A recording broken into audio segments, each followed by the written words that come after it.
देखिए प्रीति, आज भी माहौल तनावपूर्ण बना हुआ है। लगातार कीव के इर्द गिर्द धमाकों की आवाज आ रही है। खास तौर पर अगर मैं बात करूं कि दक्षिण पश्चिम का जो इलाका है राजधानी कीव का, यानी जिस जगह पर हम हैं वहां से करीब करीब 30 किलोमीटर की दूरी के ऊपर भयानक लड़ाई चल रही है।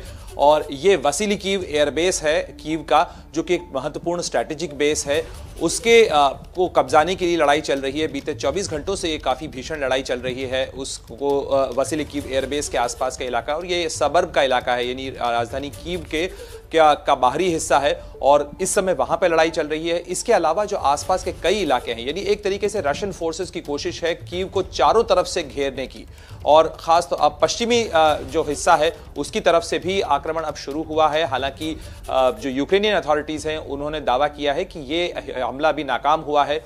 एक महत्वपूर्ण चीज मैं आपको बताऊं कि अब जिस तरीके की लड़ाई की प्लानिंग की जा रही है उसको अगर मैं आपको बता सकूं कि जो यूक्रेनियन फोर्सेस हैं उन्होंने तमाम नागरिकों से कहा है जो कीव में रहते हैं कि आपको जो साधन मिले, जिस भी तरीके से मिल सके, चाहे आप साइन बोर्ड्स को हटा सकें, चाहे टायर्स जला सकें, जहां मिल सकता है वहां पे ब्लैक स्मोक क्रिएट कर दीजिए, डिसइंफॉर्म करिए, लेकिन एनिमी को अंदर नहीं दाखिल होने दीजिए। इस तरीके से नागरिकों को भी कहा गया है, लोगों को कहा गया है।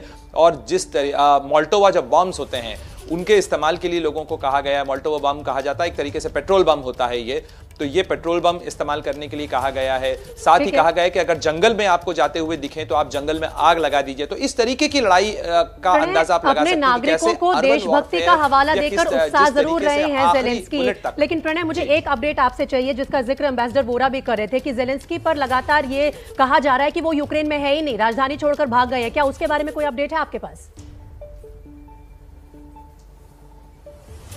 देखिए, लगातार हमने जितने भी सोर्सेस से, यूक्रेनियन सोर्सेस से बात की, उनका कहना है कि राष्ट्रपति देश में ही हैं, वो सुरक्षित हैं और वो प्राइम टारगेट हैं, इसलिए उनको सुरक्षित रखा जा रहा है। और साथ ही वो कमांड और कंट्रोल के जितने भी अधिकारी शामिल हैं इसके अंदर, उनके साथ टच में हैं, और इसीलिए वो फिलहाल सामने नहीं आ रहे हैं या किसी पब्लिक जगह पे वो नजर नहीं आ रहे हैं, लेकिन वो कोऑर्डिनेट कर रहे हैं। ये यूक्रेन का दावा है।